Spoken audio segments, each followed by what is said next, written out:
আব্বাজান কি করতেছেন আপনি? বিস্কুট খাইতেছে দেখো না, বিস্কুট খাইতেছেন মানে? আপনি রোজা? দিন তো বিস্কুট খাওয়া যায় নাই, ঘরের মধ্যে ছিল তো, দেখলে পারো যদি রোজা ভাঙা যায়, কেউ যদি ভুল করে খায় তাই ফালাই দিতে আসছে।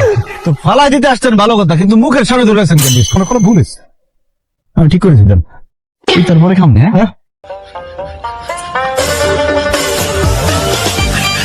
আব্বাজান কি করতেছেন আপনি সব? আকুলি করতেছি, গরম লাগছে তো একটু বিচাইতেছি আর কি। রোজা রাখছেন, এত কুলি এত মুখ বিজানোর দরকার নেই। রোজা ভাঙে যায়। আব্বাজান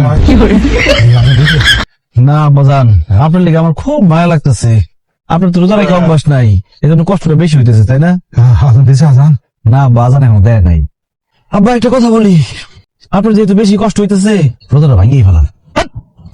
আর আধা ঘন্টা আছে, সারাদিন তো পিছনে লেগে গেছো, চেষ্টা করে আমার খাইতে দাও না। আমার এখন রোজা ভাঙে ফেলান, লুকায় খাইছো। আমি রাখছি। না, ইফতারির ব্যবস্থা করতে বলো, ভালো করে যাও। সেটাই বলে দিতেছে তো, গলার জোর করে না। না